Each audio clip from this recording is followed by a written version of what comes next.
On Father's Day, my millionaire son traveled to visit me and asked, "Dad, how are you liking the beach house I gave you?" I was in shock and replied, "What beach house?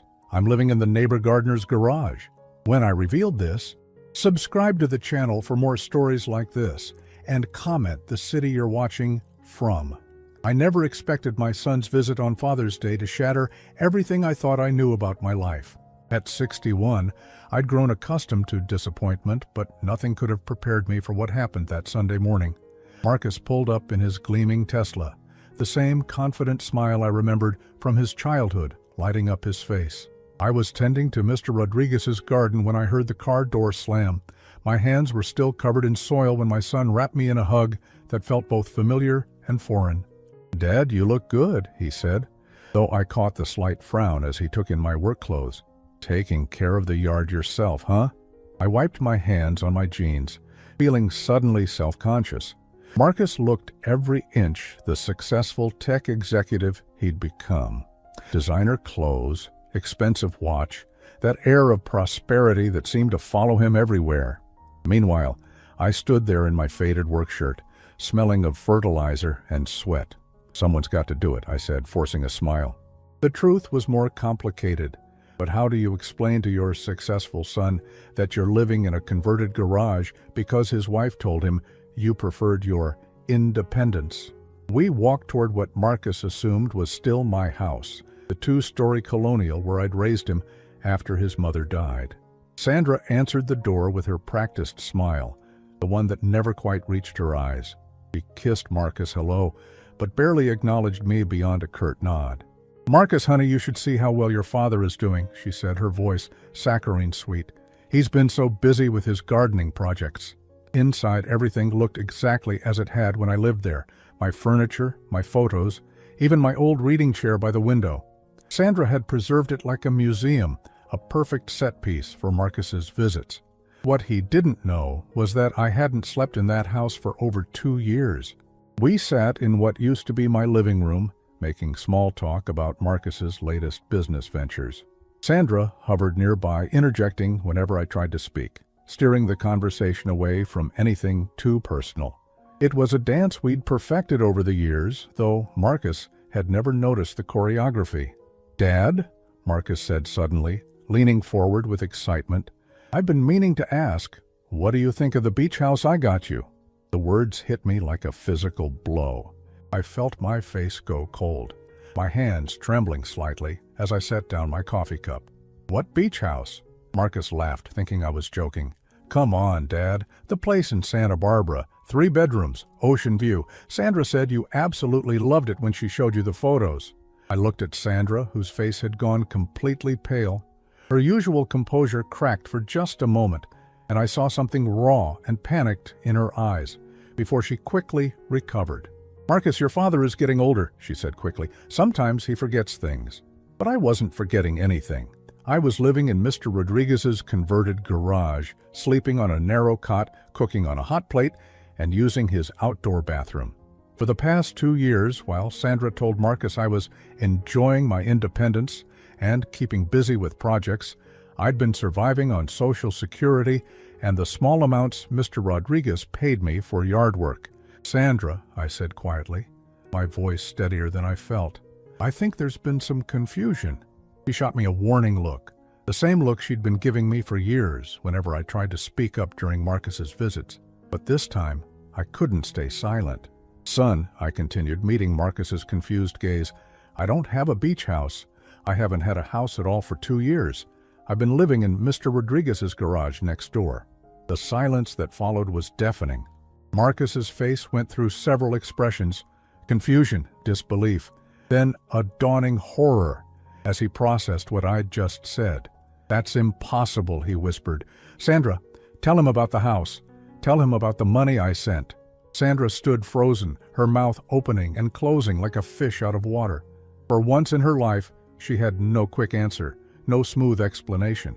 Marcus stood up abruptly, his voice rising. "Sandra, I sent you $300,000 6 months ago to buy Dad a place by the ocean. Where is that money?" The question hung in the air between us, heavy with implications. I watched my daughter-in-law's face crumble as she realized her carefully constructed web of lies was finally unraveling. But what scared me more than her deception was the look of betrayal that was slowly spreading across my son's face. After 2 years of silent suffering, of accepting scraps and pretending everything was fine, the truth was finally coming out. But as I sat there watching my family fall apart, I wondered if the truth was worth the price we were all about to pay. The weight of Marcus's stare felt heavier than anything I'd carried in years. As Sandra scrambled for excuses, memories flooded back, memories I'd tried so hard to bury. I needed him to understand how we'd gotten here, how a father and son could become strangers living in the same town. It started 3 years ago, I began, my voice barely above a whisper. Remember when I had that heart attack? Marcus nodded, his jaw tight. Of course I remember. Sandra said you were recovering well, that you wanted to take things slow. I closed my eyes, remembering those early days in the hospital. Sandra had been there constantly, playing the devoted daughter-in-law, speaking to doctors, handling paperwork. She'd seemed like an angel then. After I got out of the hospital, I couldn't work my construction job anymore. The medical bills started piling up, and I fell behind on everything. I looked at my hands, still marked by decades of hard labor. Sandra offered to help with the paperwork, said she'd make sure you knew what was happening. But I never knew, Marcus said, his voice hollow. She told me you were fine, that you'd figured everything out. Sandra finally found her voice. David, you told me you didn't want to worry Marcus. You said you could handle it yourself. No, I said firmly, surprising myself with the strength in my voice. I begged you to call him. I asked you every week if you told Marcus about the foreclosure notice. The word foreclosure hit Marcus like a slap. He sank back into his chair, staring at me with wide eyes. Dad, why didn't you call me yourself? This was the part that hurt the most to explain. I tried. Every time I called your office, they said you were in meetings. When I called your cell, it went straight to voicemail. Sandra said you were going through a stressful time at work, that she was screening your calls to protect you. I remembered those desperate days, dialing Marcus's number over and over, leaving messages that were never returned.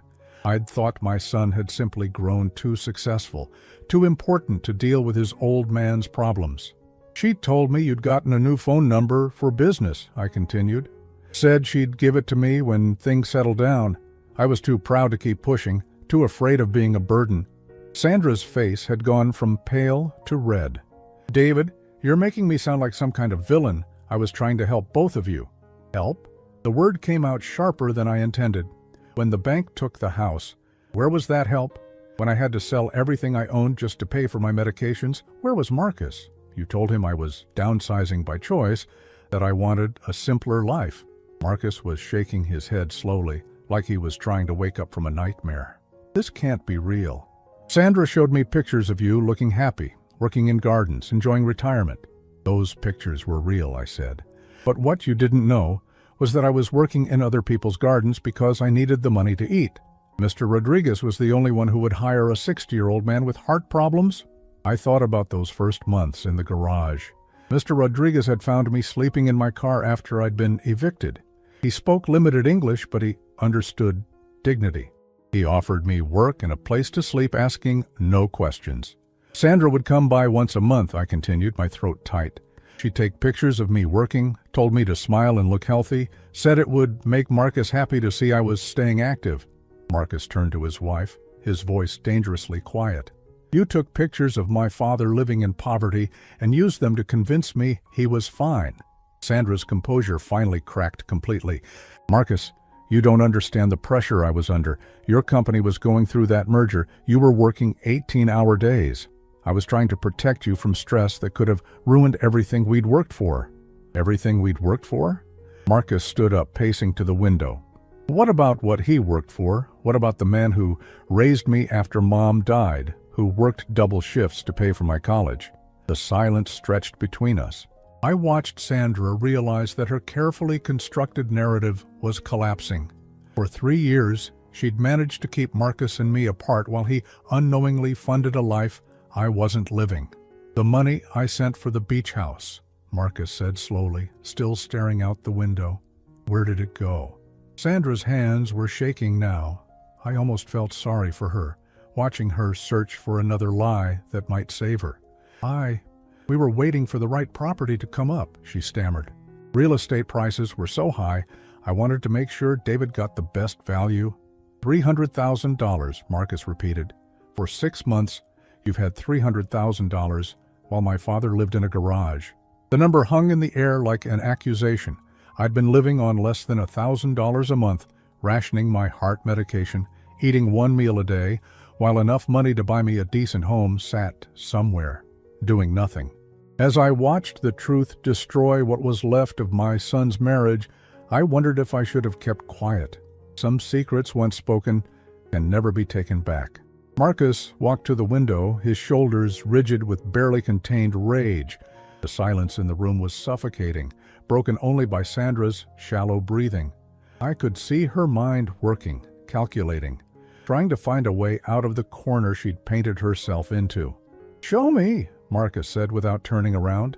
His voice was cold, controlled in a way that reminded me of his mother when she was truly angry. "Show me the bank statements, the real estate listings, the contracts. Show me where my father's money went." Sandra's laugh came out high and brittle. "Marcus, you're being dramatic. The money is safe. It's just what?" He spun around, and I saw a fury in my son's eyes that I'd never witnessed before. "It's just earning interest while my father rations his heart medication?" The words hit me like a physical blow. I hadn't told him about the medication, but somehow he'd guessed. Sandra's face went white as she realized how much Marcus was putting together. "How did you know about the medication?" I asked quietly. Marcus's expression softened when he looked at me, but the anger was still there, simmering beneath the surface. "Because I know what your prescriptions cost, Dad.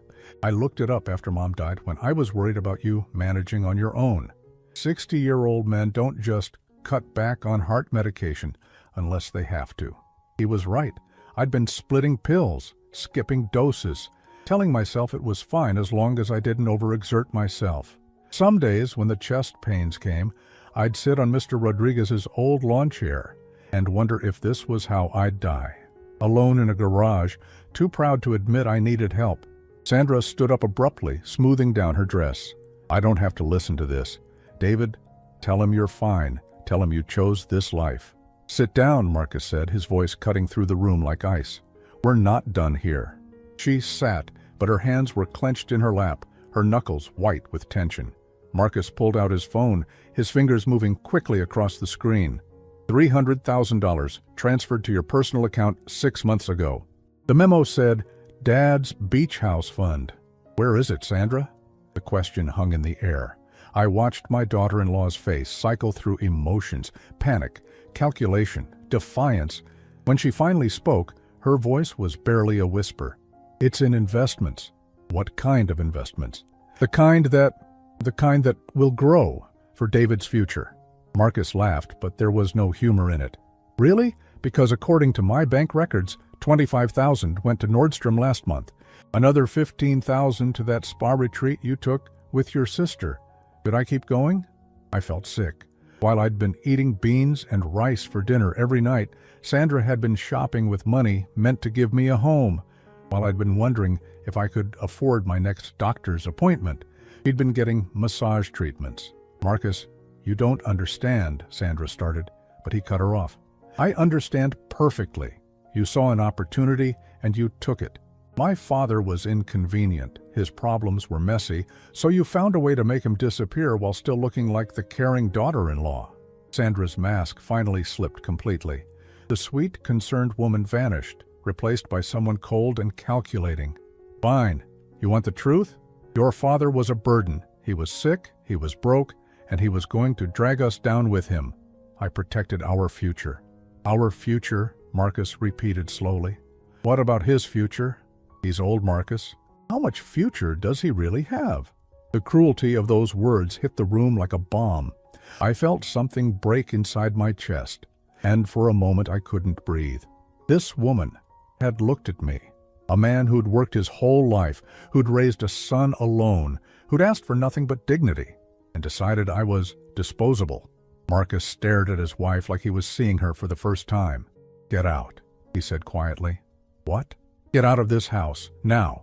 Sandra stood up, her composure cracking again. "Marcus, this is our home. You can't just— This is my father's home. This is his furniture, his belongings, his life that you've been playing house with for 2 years. Get out before I call the police." "You're overreacting," she tried one more time, but Marcus was already at the phone. "I'm calling my lawyer, then I'm calling the police. You have 15 minutes to pack whatever clothes you need and leave. Everything else we'll sort out in court." Sandra looked at me then, and I saw something desperate in her eyes. "David, tell him this is all a misunderstanding. Tell him you're happy with your life." I stood up slowly, feeling every one of my 61 years in my bones. "The only thing I'm happy about," I said quietly, "is that my son finally knows the truth." She gathered her purse, her hand shaking with rage or fear, I couldn't tell which. At the door, she turned back one more time. "You'll regret this, Marcus. Both of you will regret this." After she left, Marcus and I sat in silence for a long time. The house felt different somehow, like a weight had been lifted from the walls themselves. But the damage was done, and we both knew it. "Dad," Marcus said finally, his voice thick with emotion, "I'm so sorry. I should have known. I should have checked on you myself." I looked at my son, the successful man I'd raised, and felt a mixture of pride and heartbreak. "You couldn't have known," she made sure of that. "But I should have tried harder. I should have—" "No," I interrupted. "This isn't your fault. Sandra fooled us both." Marcus ran his hands through his hair, a gesture I remembered from his childhood when he was overwhelmed. "What do we do now? How do we fix this?" I didn't have an answer. Some things, once broken, can't be put back together the same way. But as I sat in my old chair in my old house with my son beside me for the first time in years, I felt something I hadn't felt in a long time: hope. The next 3 days passed in a blur of lawyers, bank statements, and painful revelations. Marcus had taken time off work, something Sandra had always claimed he could never do, and thrown himself into unraveling the web of lies that had defined our family for years. I moved back into my own house that first night, sleeping in my own bed for the first time in 2 years. The familiar sounds, the way the moonlight fell across my bedroom floor, the comfort of my own pillow. It should have felt like coming home. Instead, I lay awake, staring at the ceiling, overwhelmed by everything that had changed and everything that couldn't be undone. Marcus had been relentless in his investigation. He'd discovered that Sandra hadn't just spent the beach house money on shopping sprees and spa treatments. She'd invested heavily in a business venture with her brother, a restaurant that had failed within 6 months, taking $100,000 with it. Another $50,000 had gone to credit card debt she'd hidden from Marcus. The remaining funds were scattered across various accounts, some of which she'd emptied just days before Marcus's Father's Day visit. "She knew," Marcus said, pacing around my kitchen on Wednesday morning. "She knew I was planning to visit, and she was trying to cover her tracks." I poured coffee for both of us, my hands steadier than they'd been in months. Having access to my own kitchen again, being able to make coffee without rationing it, felt like a small miracle. "What did your lawyer say?" "That we have a strong case for financial fraud, elder abuse, and theft." Marcus sat down heavily at the table. "But Dad, there's something else we need to talk about." The seriousness in his voice made my stomach clench. "What is it?" "Sandra's pregnant." The words hit me like cold water. I set down my coffee cup, staring at my son's face. He looked exhausted, aged by the stress of the past few days. "How long have you known?" I asked. "She told me last night, when I served her with the separation papers." Marcus rubbed his forehead. "She's 3 months along." I felt a familiar weight settle in my chest, the same weight I'd carried for 2 years, the feeling of being an inconvenience, a problem to be managed. "And now you're wondering if you should reconcile with her." "No," Marcus said firmly. "That's not what I'm wondering at all. What she did to you is unforgivable. The money, the lies, the isolation, I can't get past that. But she's carrying your child." He nodded, and I saw the conflict in his eyes. This was my son, the boy I'd raised to value family above everything else. The same values that had made Sandra's deception so effective were now tearing him apart. "Marcus," I said carefully, "what does she want?" "To come home, to pretend this never happened. She's claiming the pregnancy hormones made her irrational, that she was trying to protect our marriage by not burdening me with your problems." I almost laughed at the audacity of it. Even now, caught red-handed, Sandra was spinning another story, another manipulation. And you believe that? Of course not. But Marcus looked at me with pain in his eyes. Dad, what kind of father does this make me? What kind of man divorces his pregnant wife? Before I could answer, the doorbell rang. Through the window, I could see Sandra's car in the driveway. Marcus tensed, his jaw setting in that stubborn line I knew so well. She's not supposed to be here, he said. The restraining order doesn't apply to me, I finished. This is still my house. I opened the door to find Sandra standing there, and for a moment I barely recognized her. Gone was the perfectly put-together woman who'd manipulated us for years. Her hair was unwashed, her clothes wrinkled, and her eyes were red from crying. She looked desperate, broken, and somehow more dangerous than ever. David, she said, her voice small and pleading. Can we talk, please? Marcus appeared behind me, his presence protective but tense. You're not supposed to be here, Sandra. I'm not here to see you, she said, not taking her eyes off me. I'm here to talk to David, to apologize. I almost closed the door right then, but something in her voice, a raw desperation I'd never heard before, made me hesitate. Against my better judgment, I stepped aside and let her in. She sat on the edge of my couch, her hands folded in her lap like a child called to the principal's office. David, I know you hate me. I know what I did was wrong. Wrong doesn't begin to cover it, Marcus said from the doorway. Sandra flinched, but continued looking at me. I was scared. When you got sick, when the bills started piling up, I was terrified it would destroy everything Marcus had worked for. His company was going through a merger, we'd just bought our house, and suddenly there were all these medical expenses and mortgage payments, and so you decided to make me disappear, I said quietly. Tears started flowing down her cheeks. I thought it would be temporary. I thought once Marcus's business stabilized, once things settled down, we could figure out a better solution. But then months passed, and it got easier to just maintain the lie. Easier for who? The anger in my voice surprised even me. It sure as hell wasn't easier for me, sleeping in a garage, rationing medication, wondering why my son had abandoned me. I know, she whispered. I know, and I'm sorry. I'm so sorry, David. But I'm pregnant now, and this stress, it's not good for the baby. Can't we find a way to work this out, for the sake of the family? Marcus stepped forward, his voice hard. Now you care about family? Sandra looked up at him, and I saw a flash of the manipulative woman I knew so well. This is your child, Marcus. Our child. You really want him growing up in a broken home because of a misunderstanding. A misunderstanding? Marcus's voice rose. You stole $300,000 and left my father homeless. You call that a misunderstanding? I call it a mistake, Sandra shot back, some of her old fire returning. A mistake that we can fix if you stop being so stubborn. David can move in with us. There's plenty of room in our house. We can be one big happy family. The suggestion hung in the air like poison gas. I looked at Sandra, then at Marcus, and realized this was the moment of truth. She was offering what looked like a solution, a way for Marcus to have his father and his pregnant wife under one roof, a way to keep the family together. But I'd learned something in those 2 years of silence and suffering. I'd learned that sometimes the most loving thing you can do for someone is refuse to be the reason they compromise their principles. No, I said quietly. Sandra blinked. What? I said no. I stood up, feeling stronger than I had in years. I won't be the excuse you use to manipulate my son. I won't move into your house and pretend everything is fine while you teach my grandchild that lies are acceptable as long as you don't get caught. Sandra's face went through several emotions: shock, anger, calculation. David, you're being unreasonable. Think about the baby. I am thinking about the baby, I replied. I'm thinking about what kind of person that child will become if he's raised by someone who thinks elder abuse is a misunderstanding. Gee. Marcus was staring at me with something that looked like pride. Sandra, realizing she was losing control of the situation, played her final card. Fine, she said, standing up and placing a protective hand over her belly.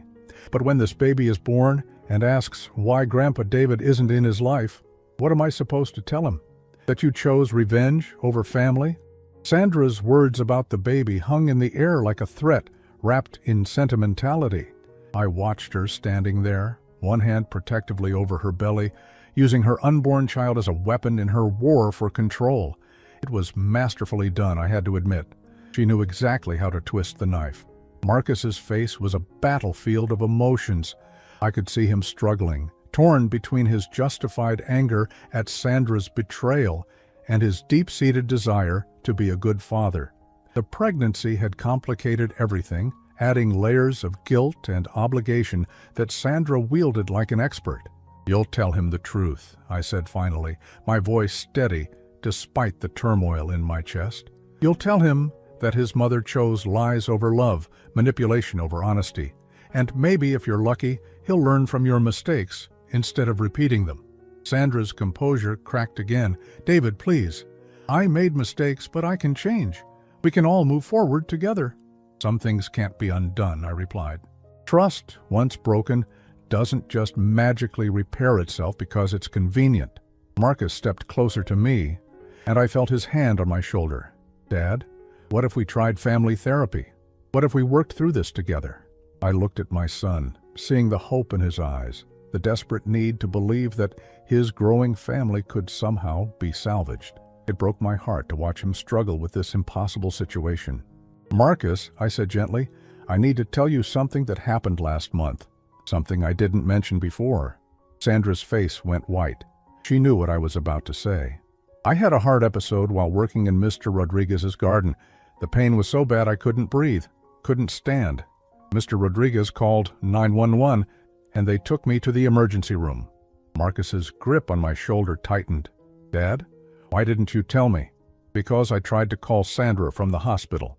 I begged her to contact you, told her the doctors said I needed someone to make medical decisions if my condition worsened."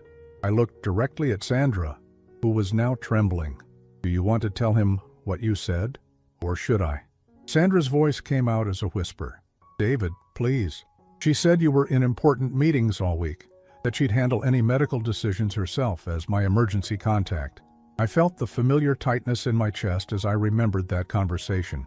But what she really meant was that she didn't want you to know I was sick again, because if you knew, you might ask questions about why I was living in a garage instead of the beach house you'd paid for. The silence that followed was deafening. Marcus slowly removed his hand from my shoulder and turned to face his wife. "You knew he was in the hospital and you didn't tell me?" "Marcus, I was trying to protect you from what?" His voice was rising again. "From being there for my father when he needed me? From being the son he raised me to be?" Sandra started crying again, but these tears felt different, more calculated, more performed. "I was scared, okay? I was scared that if you knew how sick he was getting, you'd blame me for not taking better care of him. And instead you decided to let him possibly die alone in a hospital room," Marcus said, his voice hollow with disbelief. "He didn't die," Sandra protested. "He was fine." "No," I said quietly. "I wasn't fine. I spent 3 days in that hospital wondering if I'd ever see my son again, wondering if I'd die without ever getting the chance to tell him how proud I am of the man he became." Marcus sat down heavily in my old reading chair, his head in his hands. The weight of everything, the stolen money, the lies, the isolation, and now this final betrayal was crushing him. I wanted to comfort him, but I knew he needed to work through this himself. "There's more," Sandra said suddenly, her voice taking on a desperate edge. "Things you both need to know before you make any permanent decisions." Marcus looked up, exhaustion written across his face. "What now, Sandra?" "The restaurant investment with my brother, it wasn't a failure. It was successful, very successful." I felt a chill run down my spine. "What do you mean?" "I mean, the business is thriving. My brother bought out 2 more locations last month. The money isn't gone, Marcus. It's growing." Marcus stood up slowly, his face going through several expressions as he processed this information. "You told me the restaurant failed. You said the investment was a total loss." I lied. Sandra's voice was barely audible. "I kept the money in the business because I thought, if things got bad between us, if you ever wanted to divorce me, I'd have something to fall back on." The room felt like it was spinning. This woman had not only stolen my son's money and used my suffering as a cover story, but she'd also been planning for the eventual failure of her marriage while playing the devoted wife. "So let me understand this," Marcus said, his voice dangerously quiet. "You took money meant to buy my father a home, invested it in a business, lied to me about the business failing, and kept the profits as insurance against our marriage ending?" Sandra nodded, tears streaming down her face. "But Marcus, I can make this right.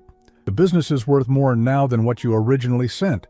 We can buy David an even better house, a bigger place. Everyone wins." "Everyone wins?" Marcus laughed, but there was no humor in it. "Dad spent 2 years living in poverty, while you built a secret nest egg with his money. How exactly does everyone win in that scenario?" Before Sandra could answer, there was a knock at the door. Through the window, I could see a young woman in a business suit carrying a briefcase. "That'll be my lawyer," Marcus said. "I called her this morning." Sandra's face went pale again. "Marcus, please, think about the baby. Think about our future." "I am thinking about the future," Marcus replied, as he went to answer the door. "I'm thinking about what kind of father I want to be and what kind of example I want to set for my child." As the lawyer entered and began discussing legal options, Sandra made one final desperate play. She turned to me, her voice taking on the sweet, manipulative tone I knew so well. "David, you have grandchildren to think about now. Don't let your hurt feelings rob this baby of a relationship with his grandfather. Be the bigger person here." I looked at this woman who had systematically destroyed my life while smiling to my face, who had used my love for my son as a weapon against both of us, and I realized something profound. I didn't need to be angry anymore. Anger gave her power over me, made me reactive and predictable. Instead, I felt something I hadn't experienced in years, complete clarity about who I was and what I wanted. "Sandra," I said calmly, "I will be in this baby's life if and when Marcus decides that's what's best for his child. But I won't be manipulated into it, and I won't pretend that what you did was acceptable just to keep the peace." I paused, letting the words sink in. "You keep talking about being the bigger person, but you've forgotten what that actually means. The bigger person doesn't enable lies. The bigger person doesn't sacrifice their dignity for the illusion of family harmony. The bigger person stands up for what's right, even when it's hard." Sandra stared at me like I was a stranger, and in many ways I suppose I was. The broken, desperate man she'd manipulated for 2 years was gone. In his place stood someone who had learned the difference between being loving and being a victim. 6 months later, I stood in the workshop behind my house, running my hands over the smooth surface of a rocking chair I'd been crafting for weeks. The wood was cherry, hand-selected from a local mill, and every joint was perfect. It was the kind of work I'd dreamed of doing when I was younger, before life got in the way, before I spent decades in construction, just trying to make ends meet. The settlement with Sandra had been surprisingly straightforward.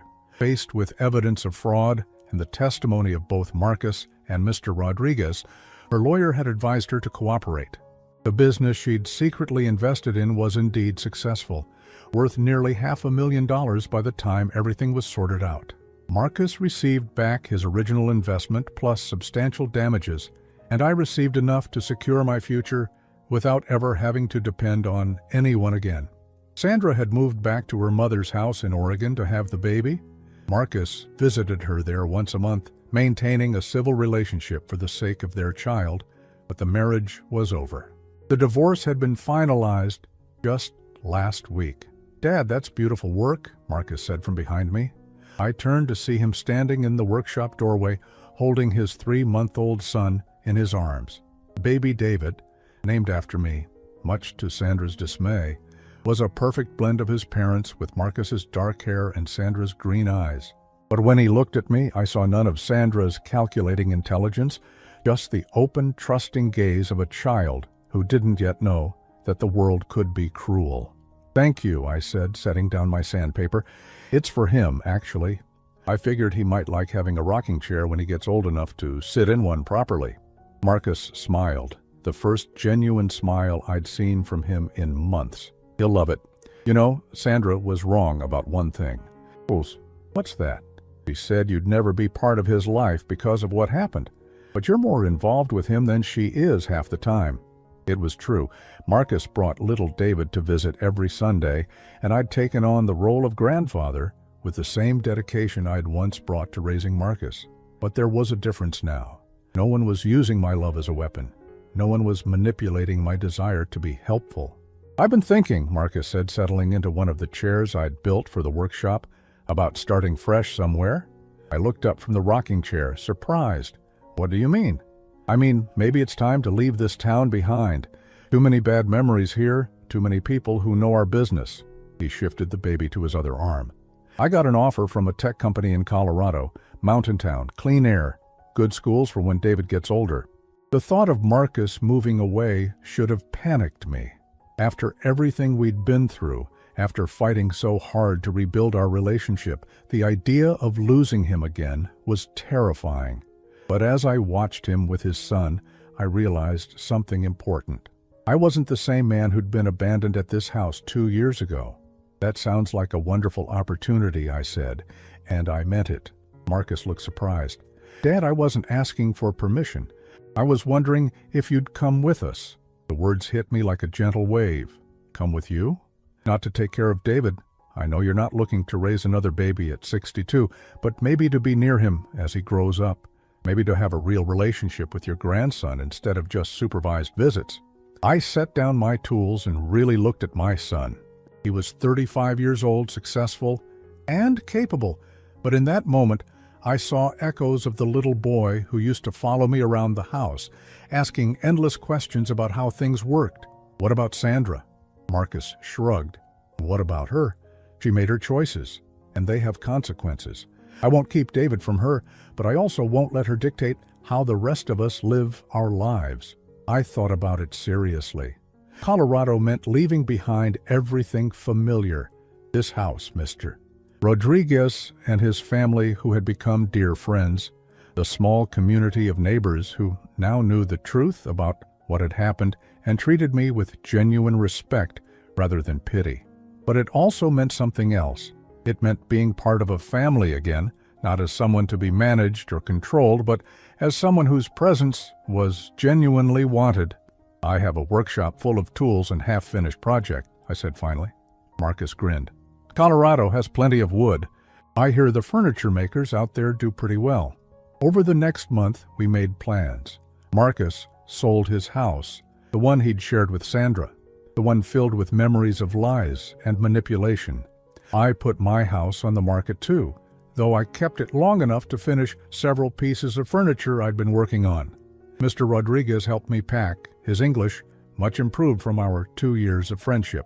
"You are a good man, David," he told me, as we loaded the last of my woodworking tools into the moving truck.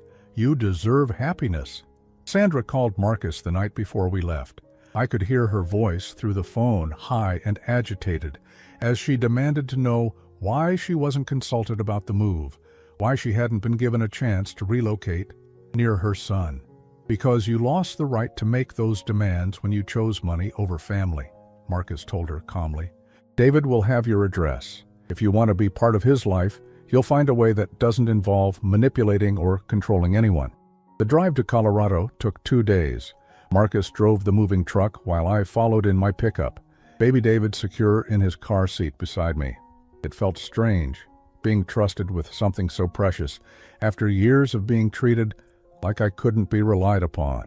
We settled in a town called Boulder Creek, nestled in the mountains with a population of just under 10,000. Marcus's new job came with a substantial signing bonus, enough to buy a house with a separate apartment above the garage. Not because I needed to be hidden away, but because we both valued our independence. Within a month, I'd set up my workshop in the basement and started taking custom orders from locals who appreciated handmade furniture. Word spread quickly in a small town, and soon I had more work than I could handle. For the first time in years, I was building something with my hands not just to survive, but because I loved the craft. Marcus and I fell into an easy routine. He worked from home 3 days a week, allowing him to be present for David's daily needs. I helped when I could, holding the baby while Marcus was in meetings, teaching him simple woodworking techniques as he got older, sharing the quiet moments that make up a real relationship. One evening, as we sat on the porch watching 2-year-old David chase fireflies in the yard, Marcus turned to me with an expression I couldn't quite read. "Dad, I owe you an apology." I looked at him, surprised. "For what?" "For not fighting harder to stay connected. For letting Sandra convince me that you were fine when my gut told me something was wrong. For being so focused on my career that I forgot the man who taught me everything about integrity and hard work." I watched my grandson stumble after a particularly bright firefly, his laughter echoing across the valley. "Marcus, we both made mistakes, but we're here now, and that's what matters." "Still," he persisted, "I should have known. A father doesn't just stop caring about his son. If the situation were reversed, if David ever tried to cut me out of his life without explanation, I'd move heaven and earth to find out why." I smiled, remembering the fierce determination Marcus had shown when he discovered Sandra's lies. "You did fight, son. When it mattered most, when the truth finally came out, you chose what was right over what was easy." Doors pull. As if sensing we were talking about him, little David ran over and climbed onto my lap, his small hands sticky with the remnants of the ice cream Marcus had given him after dinner. "Grandpa," he said in his clear, 2-year-old voice, "build me something?" I looked down at this perfect little boy, this second chance at being part of a family, and felt a peace I hadn't experienced since his father was small. "What would you like me to build you?" He thought seriously for a moment, his tiny brow furrowed in concentration. "A castle for my knights," Marcus laughed. "That might be a little advanced, buddy." But I was already picturing it in my mind, a wooden castle, complete with towers and a drawbridge, sized perfectly for a little boy's imagination. "I think a castle sounds like exactly the right project," I said, ruffling David's hair. "But first, you'll have to help Grandpa in the workshop. Learning to build something properly takes time and patience." As we sat there in the gathering dusk, 3 generations of the same family, finally at peace with each other, I realized that Sandra had been wrong about everything.